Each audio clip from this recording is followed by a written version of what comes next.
Hello everyone. I just wanted to welcome you to our webinar this evening.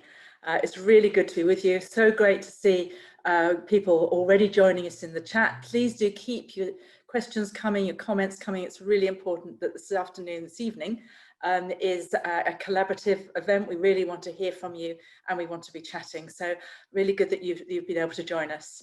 So this evening's webinar is being hosted by Churches Together in Britain and Ireland in collaboration with the Joint Public Issues team and Reset the Debt. So really important topic that we are looking at and thinking about today, as we have a growing collaboration across faith groups and across many organisations to really begin to think about what is the mounting level of debt within our country. I don't know if some of you may have picked up on Dame Louise Casey's comments this morning when she was talking about the UK facing a period of destitution in which families can't, maybe in the situation where they can't put shoes on. And it's the situation is dire. So we really want to be able to reflect on some of these things today. I'm really pleased to be able to be here with a number of colleagues and friends. Sorry, I should have introduced myself first, shouldn't I? So my name's Diane Watts. I'm leading the Faith and Society team at the Baptist Union, and we join with other denominations as part of the Joint Public Issues teams to look at some of these issues. So can I introduce my fellow panelists here today? I wonder if they could put on their cameras. It would be great to see your faces. Oh, hello everybody. Jolly good. Oh, that's much better. I feel a lot less lonely now. So thank you for that. So just to introduce you all, and I don't know what order everybody's come onto your screen, so I shall start at the top of my screen, say hello to Hannah. Hannah is the Joint Public Issues team and has been working hard on the Reset the Debt campaign and organisation. So we're going to hear from Hannah later on about how we can get involved. I think there's already been a question about writing to MPs and things and whether that's very useful. So I really hope we can pick up some of these questions. If I look in other directions, because I'm trying to keep an eye on the chat as well, so apologies if I'm looking slightly manic, everybody. And then Cassius, to say hi to Cassius. Cassius has joining us from Transforming Communities Together in the Black Country, which is a joint venture with the Church Urban Fund. Been working for some time, and Cassius is working to help alleviate and avoid debt. So, and just over the period of this COVID time, has developed the COVID cash recovery course, which she's delivering weekly now, and that will also, we'll be talking about that hopefully a little bit later on. And Cass is also a minister with the Wesleyan Holiness Church, so it's really good to have you here. Well, we've been talking about the COVID cash recovery course and the work that the Church Urban Fund has been doing with the number of the joint ventures. We have Bishop Joanne Grenfell with us this evening. It's great to have you here, Joanne, and as chairman of Capital Mass, which is working with the Diocese of London. And I'm sure you'll tell us a little bit more later of that, some of the work you've been doing. So thank you so much for coming and giving up time to do that. And then I have Paul Morrison, working with the Joint Public Issues team, and as well as being the policy advisor for the Methodist Church. And I've spent many happy times talking to Paul, and I know he can just tell you what he doesn't know about economics isn't worth knowing, to be honest. So I'm really looking forward to, I know I've got a big job there, Paul, so you're going to have to really go for that one. So it's really good to have you join us today. And as I said, do please keep putting your comments and questions in the chat box, and I'm really hoping that somebody is watching them and bringing them up here. So we will certainly try and make sure we answer as many as we can, not just at the end, but as we go through. So if you've got a question for one of the speakers, do pop it up and then we will try and deal with it immediately, all right? So we're going to start with a video. Always good to start one with a video, just as a little bit of an introduction to Reset the Debt. Thank you.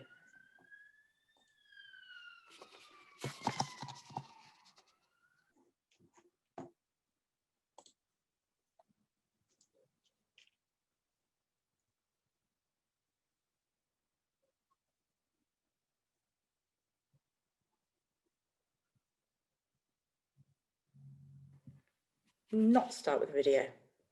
How are we doing with the video? Is that I Okay. Right, well, in that case, I think we can perhaps pick that video up a little bit later on. I'm going to start then. And perhaps, Cassius, if you'd like to come back on screen, that would be great. And let's just have a little bit of a reflection on what you've been seeing, what the picture is of the issue of debt in local communities. Because actually, this isn't about, it's about lived experience, isn't it? So I'd be really interested to hear what you have been seeing where you're at, and a little bit about some of the work that you've been doing in and around the Black Country. Sure. Yeah, I think the picture that comes to mind to me is actually from the early days of the lockdown, when lots of people were going crazy and filling their supermarket trolleys with toilet paper. I posted on Facebook in celebration at getting some chocolate digestive biscuits for my nan after a number of days of trying different stores. And someone replied and said they didn't have the choice of stores, and actually a can of baked beans for them had gone up hugely in terms of the prices. And so I think the picture for me that stays is one that is mixed. The recognition that we've heard lots of times that we're in this storm together, this storm of coronavirus, but also the recognition that actually we're all in very different boats, and a real sense, I think, of frustration for lots of local people who've experienced those prices going up and just feeling increasingly squeezed during lockdown. And that's included, essential products, and also from the perspective of health, just hygiene products as well that people have really struggled to access. So certainly a mixed picture from my point of view. Thank you. And you've obviously been working in the field of personal finance and debt for some time, haven't you? This is, with the Just Finance work that you've been doing. How do you see COVID has changed debt? I mean, in debt in itself, you've seen that that's increased, or, I mean, obviously with costs going up, as you've mentioned, but it's not as though you're coming fresh to this field. You've got something to compare this with. What's your feel that's going on here? Yeah, I mean, COVID has shone a real spotlight on, I think, inequalities that existed long before we knew anything about this pandemic. But it is clear that those from poorer communities, those who are disabled or suffering with mental health problems, are struggling more. Black and brown communities as well within that, as are highlighted in the report. So yeah, there's certainly a sense that certain groups, certain communities have become increasingly squeezed as a result of COVID-19 and everything that we're having to manage as a result financially. But yeah, those many of those inequalities have existed long before COVID. Yeah. And I know you're seeing a difference in terms of, particularly in terms of employment, because obviously there have been some schemes, and you talked about being squeezed already. What are there any things? I mean, we haven't wondered just if there was any reflections on that for the particular communities. You've talked a little bit about communities who are disabled, or the BAME community. Is there anything particular that you wanted to reflect on there? Yeah, it's been, in terms of what the government's put in, we've all seen that billions has been pushed into the economy to support businesses, to help people who are having to shield, and I think these are all important measures. But it's also been clear to me that there are still lots of people who have been falling through the gaps when it's come to different aspects of support. and also for people to have knowledge of the support that's out there as well. I was speaking to a colleague working for the YMCA earlier today, and she talked about meeting someone and being able to share as a result of coming on our COVID cash recovery course, because they weren't aware of some of the support that they should have been able to access. And so there is still an issue, you know, for lots of people that, you know, are actually falling through the gaps, even though there's lots of support that has been put in place. Yeah, access is a really interesting one, isn't it? And we've seen that so often in the past, of lack of access in many ways, but that's a really important part of that. Definitely. I mean, you know, I'm, as many of us will be now, used to working from home. Thankfully, the broadband is holding up so far, but digital exclusion is a huge issue in relation to this. Lots of the support, lots of the signposting, the guidance that I will ordinarily offer is to online resources, and the recognition that actually for lots of people, they're not able to access online, either because they don't have the devices, or they may not have the credit to be able to, or the data to be able to access, or they might not have the knowledge of how to access things digitally. So again, that's something that has COVID has shone the spotlight on. Certainly not new through the pandemic, but certainly one of the issues that's been highlighted. Can I just ask a little bit about debt itself? Again, you know, we've seen people being in debt. How much more are you seeing that now in this COVID period? Are you seeing people moving into debt for the first time, or are you seeing that it has made things worse for people who are already in debt? What sort of feel are we getting, do you think? The sense that I get are, for example, the furlough scheme that's continuing until the end of this month. The support for people to go on mortgage holidays, or holidays from other debts that need to be repaid, have meant that people have been able to delay payments, but those payments haven't disappeared. They've just been pushed further down the road. So there is a sense for me that actually we haven't seen the complete picture in terms of the debt that people are experiencing, because a lot of those debts have been put on hold currently. But we are unfortunately expecting that there is going to be a significant increase in debt, particularly when the furlough scheme comes to an end, and as we see unemployment continuing to rise. I received a message from a colleague, and he wrote that the pandemic's been a shock to people on both a personal and financial level, but in the point, those who've received life-changing news most of the time have had the time to adjust their budget to compensate for their circumstances.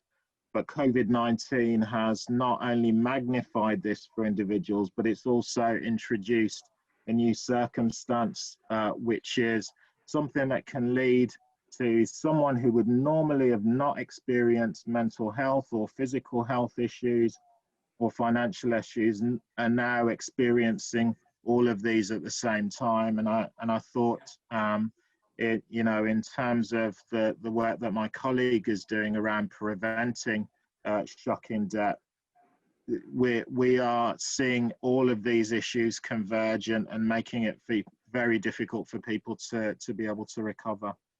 Thank you. It is that converging of these issues, isn't there? I've just been looking a little bit in the chat room, and I think so much of what Cassis is sharing today is something that's being experienced right across. And thank you for sharing the experiences that you are seeing. You know, the 400% increase in people seeking employment advice. Thank you so much there from Liz, and then Martin as well, from the Debt Advice Centre in the West Midlands, talking about the huge increase in people seeking help and support. And each moment of asking for help is a moment which has an impact on us as people, isn't it? It's about, you know, our, as you say, mental health and other issues. I think this gives a really useful picture of what we're seeing and what we're about and what we're facing. And of course, you know, the very situation of what we're in today, this isn't going away anytime soon. So it would be really helpful now, perhaps, if we could explore a little bit in terms of resetting the debt. What can we do usefully to help? And perhaps I could bring Paul into view. Paul, if you wouldn't mind just opening up your camera, that would be great. Thank you. Because what we really want to do is to think a little bit about, we've looked at what it is, the impact debt is having on people, on lives of individuals right across our communities. I wonder if you could just talk a little bit about the scale of debt that you are aware of, that we are building up as people within the UK at the moment. Well, the sort of the campaign comes out of stories like Cassius was saying. What we did throughout lockdown was we decided to ask community leaders up and down the country what were the issues they were seeing. And there was this first issue, which was the immediate, that is there enough food in the food bank? Are there volunteers to take food out? But all the way through, all across the country, we were hearing this thing was behind them. They knew that people were making ends meet, and they were doing it by not paying bills, or they were doing it by borrowing from friends and family. And they knew that this was a coming issue. And we then started to look at the data that was coming out, and what became really clear was that the people who lost their income first were the lowest paid. The people who, so you have this shrinking of income, especially if you have children. But you also saw that, again, what Cassius has said, is that people's expenses went up. That where they used to be able to shop around to make ends meet, and some people's budgets absolutely required that they shopped around and got the cheapest goods, that wasn't available anymore. And it was quite clear that the level of debt was going to rise. So our best estimate at the moment is about 6 million people are behind on a bill. Just what the figure that sort of shocks me is that for the last 3 months, 1 in 5 people have borrowed for essentials such as food. So this is 1 in 5 people borrowed. 1 in 5 households, to be precise. 1 in 5 households, yeah. And that's extraordinarily high numbers, much higher than you expected any other time. So we know that this is a big issue. We know that debts are being built up. But one of the other things we know is that lockdown had 2 effects. We've been focusing very much on the effect on the poorest families. But actually what happened for higher income folk who kept their income was they had less chance to spend. So we think that it's between sort of 6 and 9 billion pounds that low income families have racked up in debt.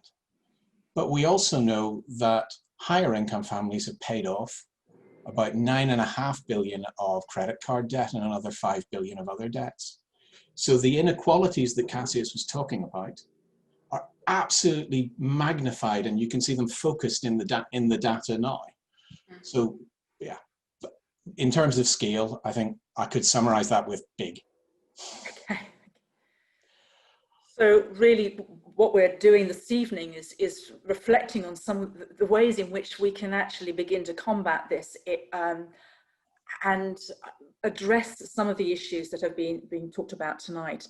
Tell me, why don't existing schemes that are already working deal with the level of debt that you've just outlined sufficiently? Why are we looking at something, a new idea? Why can't we stick with what's already happening and hope that would work? Well, having problem debt probably is not easy at any time, and people fall into problems with debt for all sorts of reasons. But what's happened now is one reason has come along and it has pushed millions into debt. So the structures that we have are to maybe, you know, do a debt order or an individual, an IVA or bankruptcy. So there are these ways of writing off debt. They essentially say to the person who lent, well, you should have taken more care in lending to this person, and we're going to write it off and it's going to sit in your books. And it's also a painful and unpleasant process, and it's deliberately designed to be a painful and unpleasant process. Sometimes it's the right process to go through, but it's designed that way to discourage people from taking out debt sort of recklessly. Well, none of that applies now. There is no need for that, and there is no need for this long and painful process. And actually, we can't just leave the debt on the lender, because at the moment, one of the big sets of lenders is private landlords. And if they're not paid back, then lots of private sector rental is going to be in trouble as well. And frankly, we don't need more problems with housing in this country. So, and they've made their own representations to government. But the system that we have is designed for normal times, and these are not normal times. And to just carry along that pathway is going to create large problems. Resetting the debt is the principle of Jubilee then. I'm just very, very briefly, would you just, when we say reset the debt, what are we saying? What are we meaning? Well, I'd just like to encourage all the people out there to be really grumpy in the question and answers, because this is the point at which, if you're trying to convince somebody of this campaign, this is where they're going to press. So summon up your inner grumpy person, your inner fiscal conservative, and write the questions they're going to ask. We're happy to answer them. Yeah, thank you. But the resetting the debt is about saying government is going to borrow this money, and it is then going to create a fund that is going to pay off debts. Now, that doesn't mean the debts go away. They are going to stay. They are going to stay on the government's books. But the government's borrowing at, well, in fact, some people are paying to lend their money to the government at the moment. It's a very strange world we live in. So government's borrowing at 0 or negative interest rates. So it's affordable at this time. The amount of money is around about 5 billion, which sounds like a lot of money. And it is in many contexts, but in terms of the overall response to COVID, government grants and loans to business are getting close to $250 billion, which is just enormous amounts of money.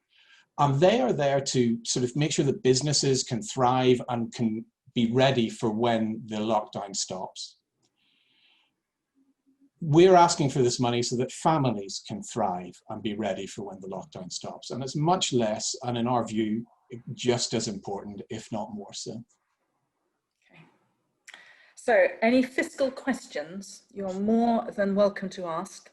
And I think a lot of people on this, on the stream a moment gets what you're saying. Can I ask a question, really basic question? Can we afford this as a country? I mean, you started off by talking about government borrowing.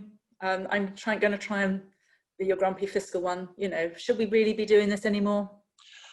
Well, I think that the story I'd like to tell is that in 1946, we had a debt to GDP ratio, which is how you measure debt of a country, of about 250%. And yet we decided that we would introduce a benefit system and a national health service, which were expensive things, because it was the right thing to do to make our society move forward. We're at 100% at the moment, which is a lot, but it's nowhere near its peak. And frankly, if we don't invest in families and we don't invest in people's well-being, I don't think our economy will grow, or any of the things we want to happen will be able to happen. So we can I suppose I would answer your question with, I'm not sure we can afford not to make sure these families have a safe and stable future. Thank you. Right, I'm just going to check and see if we've heard particular views. So we've got a few questions here. So, How do you test eligibility? It's a really good question. We've heard an awful lot about that. Managing means tested support is costly. If it's not means tested and all are eligible, how do we stop people from taking on debt, knowing that the government will pay for it for them? Really good question. Thank you so much. There's the question about how you stop people taking on debt, hoping that the government's going to pay it off, is that we make it's clear that this is a scheme that is time limited, that there are points in time where it starts and it finishes, and you won't be able to take out debt during that time that is paid off. So we make it clear that this is about recovery from that first lockdown period and getting people ready for the future ahead, which we hoped would be no more lockdowns, but that doesn't seem to be the way the world is going at the moment.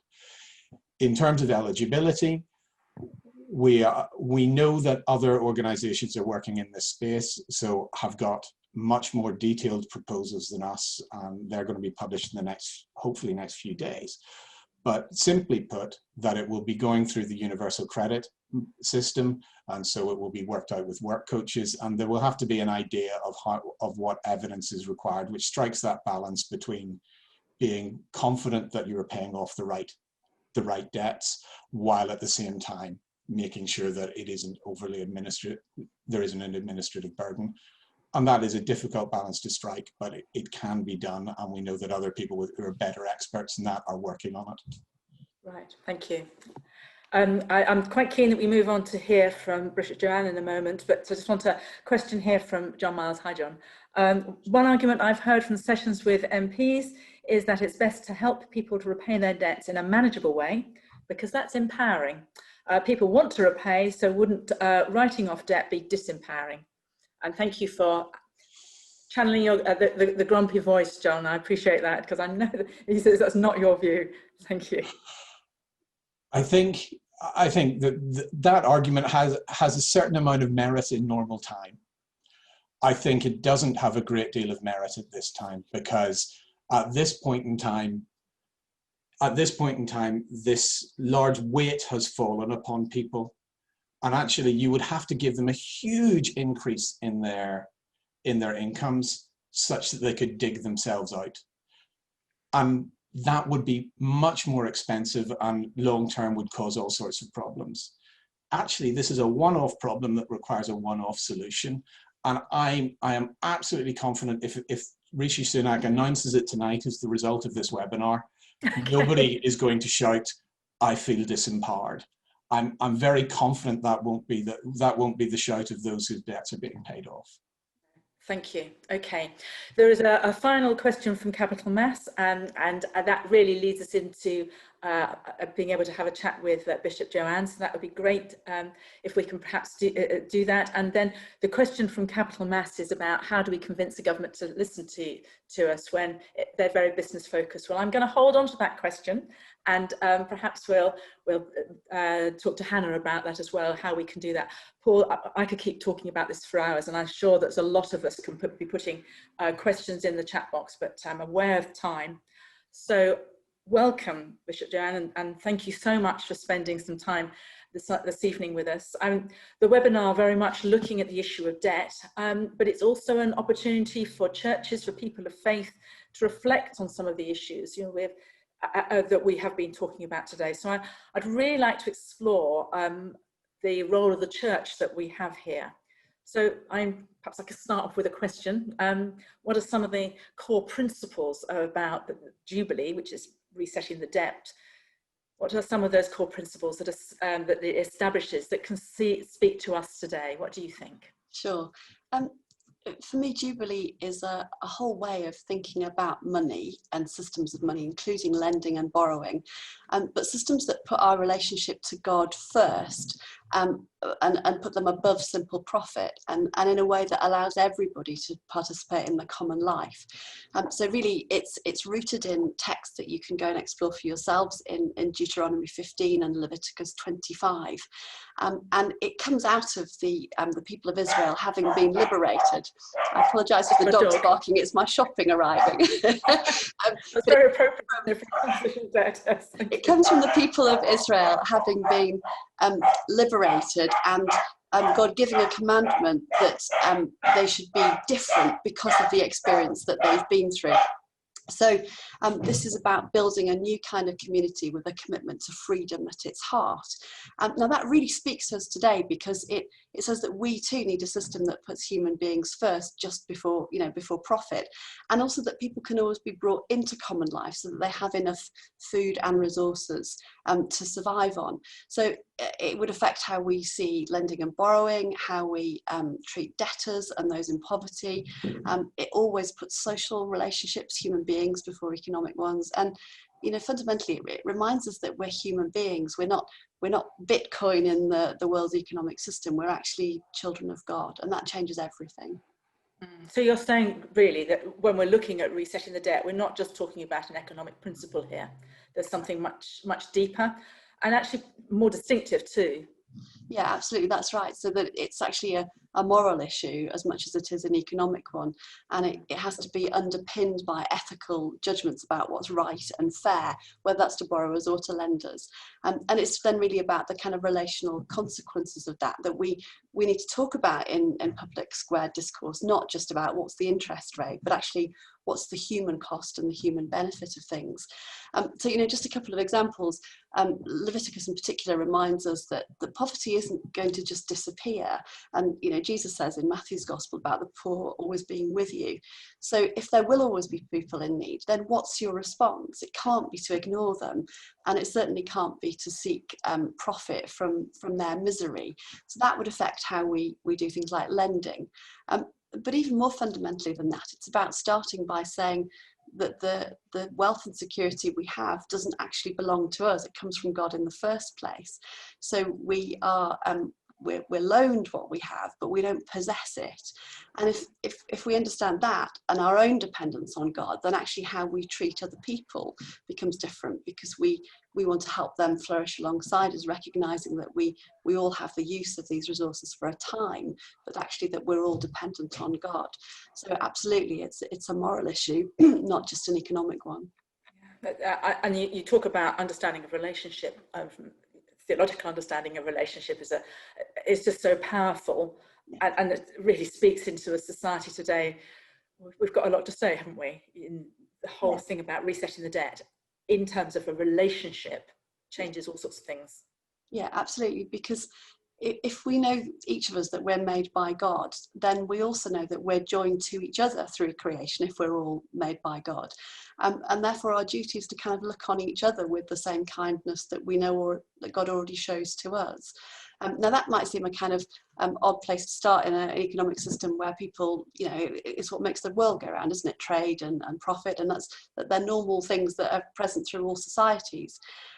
But if we put human beings in a relationship first, then we won't want an economic system to develop that will it develops what former Archbishop Rowan Williams called spiral asymmetry, where the gap just gets wider and wider between creditor and debtor because of interest rates that are so high.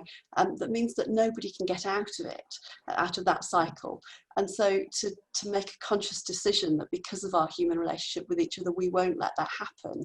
That's, for me, where this work about resetting the debt starts from. It's about going back to being human beings and having dignity as human beings. These are huge themes, aren't they? And incredibly important for our society, because we're saying, we're talking about an economic fundamental, but talking even deeper than that, and what that might mean. So there is something about, you can call it a prophetic voice that the church may have. I don't know whether you want to just say a little bit about that, and maybe I could ask the question of, have we lost our prophetic voice? Do we need to find it again?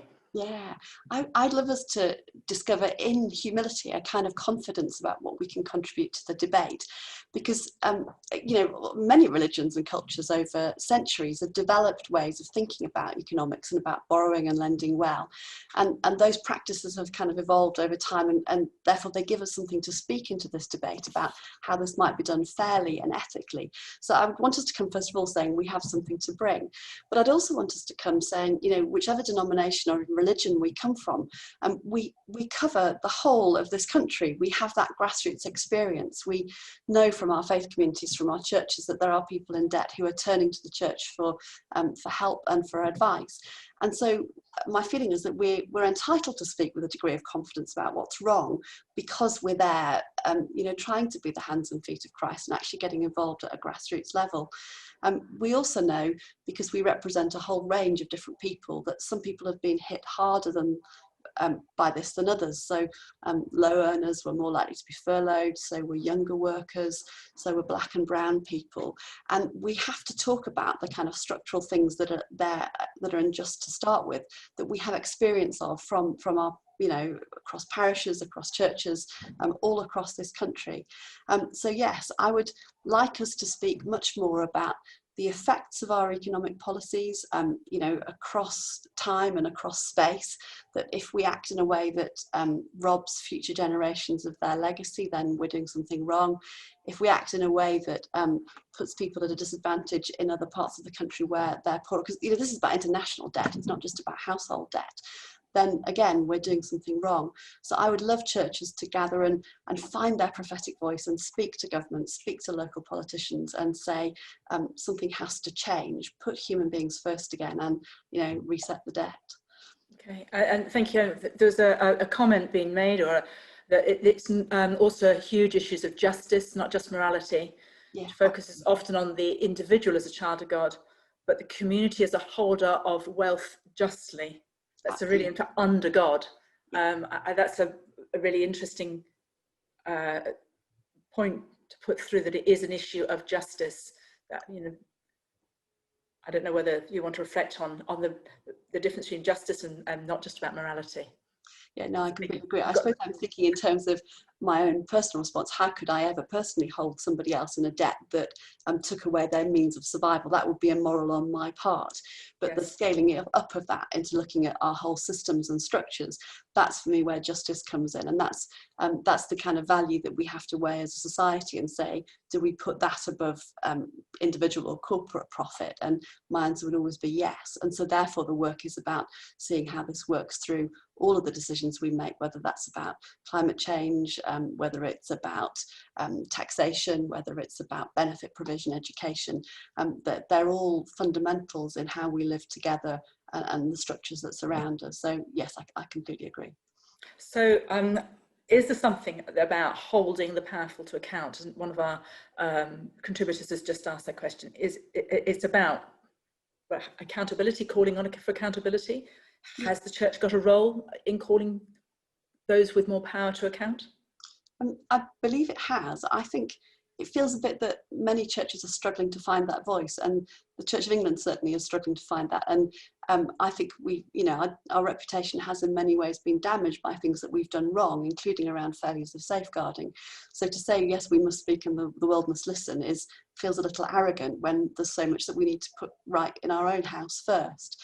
But nonetheless, because of that local church experience, because of that presence with people who are in debt, because of the history that we bring over many centuries of trying to live in a more just society, I do believe we should try to find a way of doing that and speak prophetically for that, but on behalf of the poor, not about maintaining our own place in society, but absolutely enabling those voices to be heard. That needs work to find how you do that, given the kind of clamour of social media. But I'm really committed to being part of it. Yeah, interesting. How do we, or perhaps Hannah will help us in a minute just to reflect on how our voice to be heard. There's a question from Martin. How might, to borrow your expression, large debts through no fault of their own be defined in a way that would gain public support in a secular world and not as irresponsible spending or borrowing leading to abuse of the reset the debt system? That might be more of an economic one. Do you want to go for that one? I was trying to go with it. I hope you'll hand it over to the real economic experts. I think, that was a bit unfair, isn't it, passing it down to you? I think I got that one. I'm allowed to pass, yeah. But where I'd start from is that we're wrong to talk in any way about the undeserving poor, because we have to recognise the fragile circumstances that we've already tolerated people living in before COVID-19 happened. And that's a collective responsibility of something we chose to do. And to then be surprised that people in those precarious positions are pushed over the edge because of this is just naive. So yes, you know, we have to counter that narrative that people have got themselves into this mess, and if we give them relief they'll just, you know, spend more on their credit cards. We actually have to go back to what are the living conditions that we start from before the crisis happens. Great, thank you so much. It's really helpful, and it just encourages us, it challenges us enormously, isn't it, to really rethink the basis of all the way we engage in so many different ways, in all sorts of reflections that we may have. I'd really like to bring Hannah in on this now, because Hannah, you've been working quite closely with completely part of Reset the Debt, and I just wondered if you could just unpack a little bit of the campaign and of what it's aiming to do, and then we can perhaps think about how we can get on board and what we need to do with this. Thank you. Absolutely. And so all of these ideas we've been talking about already this evening, the ideas that Cassius and Paul and Bishop Joanne have unpacked for us, are the kind of the weight and the momentum behind the campaign that we're trying to build around Reset the Debt. And what we're trying to do with that, about campaigning at a national level, bringing in sort of grassroots action from you guys who are here today, and the 650 plus people who've already written to their MPs on this issue, that grassroots mobilisation that's already happening around this, is about talking as the whole church to bring this issue into the public space. And so I think we really see the church's role in this conversation about bringing this idea of Jubilee, about resetting the debt, bringing the whole conversation about household debt being an issue, particularly for low-income families, into the public discussion at the moment. There are so many things we need to address, but for all of the reasons we've kind of outlined already this evening, we think this is an incredibly urgent one. And so that's why we're kind of publicly campaigning around this. Right. Can I pick up with one thing that you said, and I think one of our contributors has made the point earlier, that is writing to your MP valuable? I think one of the comments I did, if anybody was able to get to the JPIC conference when we were all meeting in person back at the beginning of 2020, it seems a dim and distant past now, and one of our contributors there, who is an MP, said actually it doesn't have the impact. What do you think? Does writing to your MP help? Is it enough? What's your reflection on that? Yeah, I think there's a whole range of ways we talk and engage with our MPs, and there are some that are really constructive, and there are some that, a bit like that's been pointed out in the chat and that we talked about at the conference, that can sometimes feel like kind of knocking at a bit of a closed door. I think it's about developing a relationship with your MP. I think a lot of people in churches and a lot of churches have relationships with their local MPs as they've kind of built up that constituency engagement. So I think what we're trying to encourage people to do isn't to write an angry letter to your MP and kind of demand that they do something, but to write them one that outlines why you think this is important, that lays some of the evidence before them, that lays some of the stories of experience before them that we've talked about, and perhaps we will get a chance to share with the video in a little bit, and says, this is why I, as your constituent, and we in your community feel like this needs to be raised. And I think that's a much more constructive way of engaging with your MP as they're representing the community, rather than perhaps some of the kind of mass petitions. Sometimes those can be really valuable. That's not the tack we've taken here. It's about opening up that conversation with MPs who are change makers in this situation. So we've already seen, so I said earlier, over 650 people have written to their MPs. Over half the MPs in Parliament so far have been contacted on this issue already, which is incredible. And we've already seen it being spoken about in Parliament because of that. Somebody's raised that at a committee stage, one of the MPs who's been contacted by their constituents. So you can follow the chain of events that go from you guys hearing this, writing to your MP and engaging in that discussion, to it being discussed in the places where change really can happen here. Thank you. Because sometimes we feel as an individual, you know, we're stuck in our own little spaces. What can we do is often the question. You know, I'm sure a lot of people here today feel a level of frustration at seeing the pain and the difficulties so many communities are facing. but what can one person do? So writing to your MP is one way. Is there anything else that you can suggest that the individuals can do? I do want to think a little bit about the church's response more in a minute, but what about individual responses? Yeah, I think there's that kind of twofold of the taking the urgent action for this campaign, but also opening up the discussion around this with your friends, your family, your community. And we'd really suggest that starts with sharing lived experience. So finding out in your community where this issue has been, trying to listen, whether your church might be connected or there might be some different advice centres in your community, finding out what the need has been and where this has been present in your community is a really powerful action you can take as we start opening up a conversation about something that's often unspoken. Debt is a really hard issue. Personal debt is a really hard issue to tackle for a number of reasons. And there have been some comments in the chat about actually we're not seeing people come to debt advice centres just yet because people sometimes bury their heads in the sand around debt. It's so hard to confront that, and people are in difficult situations already. So this campaign is as much about calling for a reset the debt as it is about opening up that conversation and encouraging us as Christians to be part of the conversation about how debt shapes lives. Yeah, I mentioned this morning about Louise Casey commenting on the dire situation people are finding themselves in, and I think one of the things she was saying is that it's affecting so many more people now, and so few people are going, I wouldn't want to talk about that. So sometimes it's the role of the individual just to be the voice for someone else at the moment and be aware of what is going on in our communities. So, and I just want to say thank you so much for all the comments that has been put in both the chat and the question and answers, because I think that makes an enormous difference because we're sharing good ideas as you go through. And I know there's some really people who are already really involved in some of this work. We've talked a little bit individual response.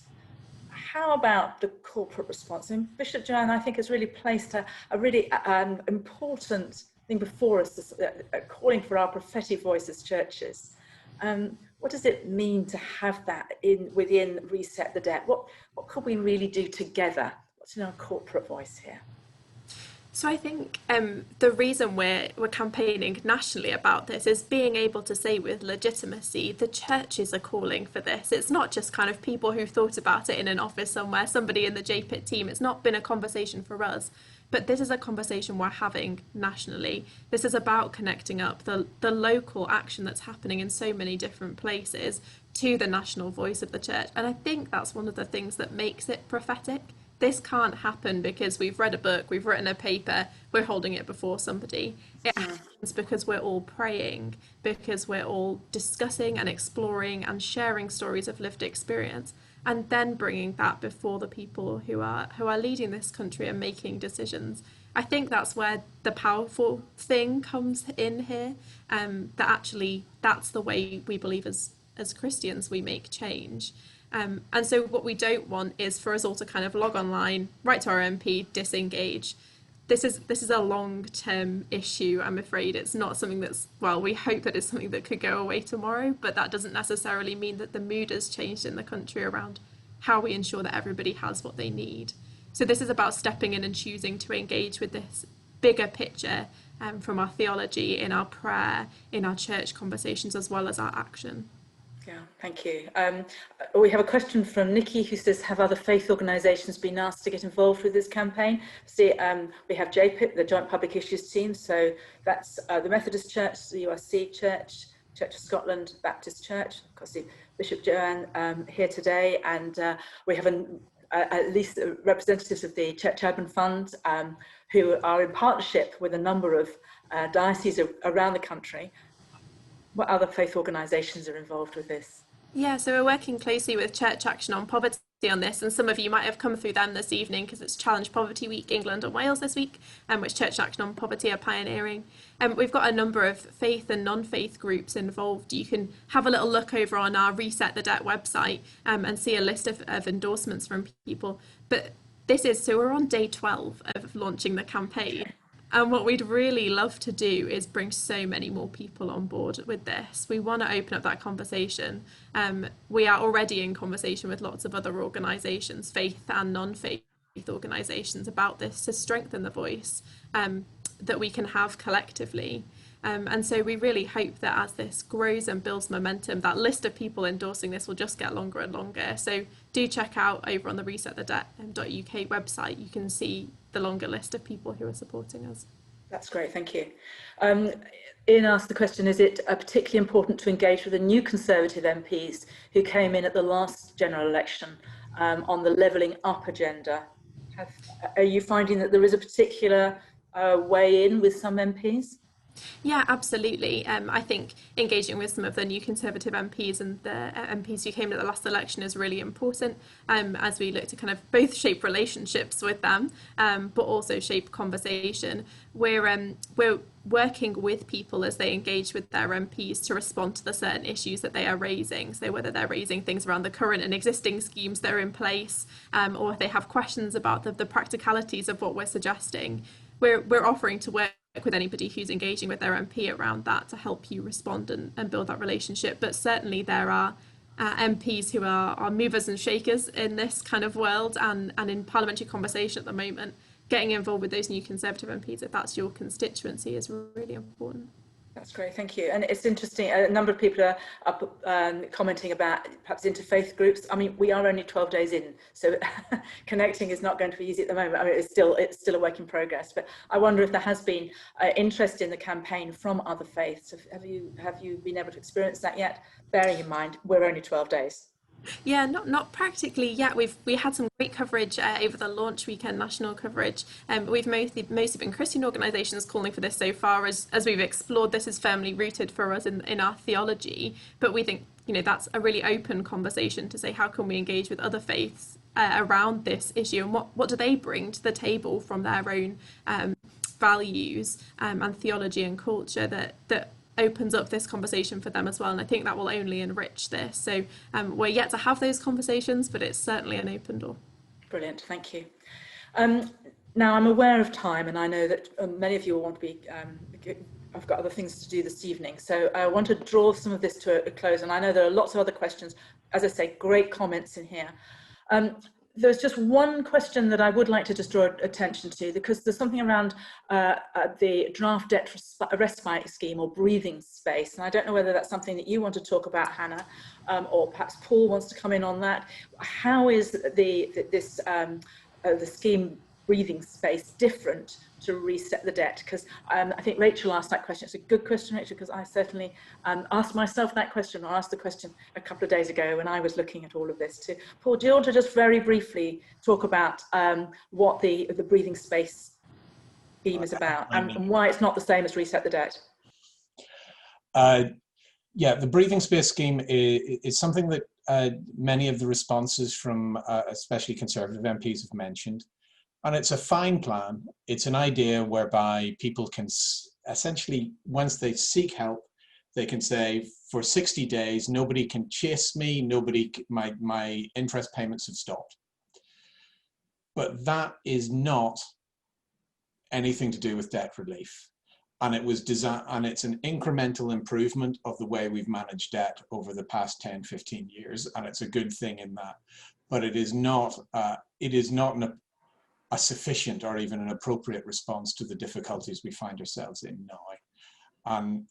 I'm not entirely sure why so many Conservative MPs have written back answering a question about this rather than answering the question about Jubilee, but that seems to have been happening, and it's important not to let them confuse the two. And I shall disappear. No, don't disappear, because I think we're coming in to the end of our time today. I think we've hopefully begun to whet your appetite. This is absolutely the beginning, and so much more needs to be done. And it's all about all of you who have engaged and had some great conversations in the chat room today. I wish I'd had time to read out everybody's. I'm so sorry if I haven't been able to do that, but there's some really important things happening and some important discussions. So I just wonder if Bishop Joanne and Reverend Cassis would like to come back online just to say a final goodbye. I assume the video is not possible. I'm not being able to read all the. No, okay. So I just want to. Sorry, there's a voice. It's the body voice. The video is ready if you'd like to see it. Okay, I think what we'll do is I want to say thank you so much to our panelists first, and say how much we've really appreciated hearing about this. But and I don't know if there's anything particularly you wanted to say in our last minute or so, anything that you want to add, please don't feel you have to, but if there's something burning you think, actually, I'd really like to occur to me, please do just chip in. From me, Diane, thank you for the way that you've chaired this as well, by the way. I picked up on some of the comments in the chat, and just in relation to engaging with different faith communities and from an ecumenical standpoint, I think that we have to recognize that these issues of debt are going to touch all communities. So yeah, I can't say enough just about how important it is for us to work together. So yeah, thanks for everybody that's joined. Please continue to spread the word. Thank you. Yeah. Thank you. And just to add as well, anybody who hasn't had their question answered, if you head over to the resetthedebt.uk website, you can add your question into our frequently asked questions page, and we can get back to you directly on that as well. So some of your questions might have been answered over there already, but do get in touch with us directly through that mechanism, and we can continue the conversation. Thank you. Great. Well, thank you, everyone. I feel it's important actually to have the last word with a lived experience of someone in debt. So I was wondering if we could say goodbye to you, and we are going to leave you with this video. Thank you so much, and good night.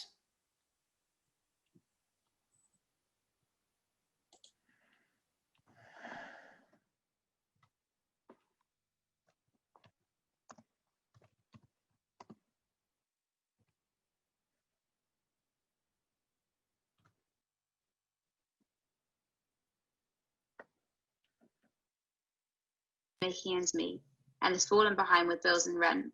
Her landlord's been threatening her with eviction. I don't know why I can't get universal credit, as I have worked all the time as a student. I worked 30 or 40 hours a week. I paid tax. When I can't work, why can't I get help? I have to prove how bad my joints are in order to get anything. And what if they are good that day? What if I wasn't incapacitated? What hope would I have then? I don't answer the door or answer the phone if I don't know who it is. I know I can't pay the rent. I'm scared it might be the landlord asking for it. And what can I say? I have no money. I can't earn money now, and I can't get benefits. I don't go out much, in case the locks get changed.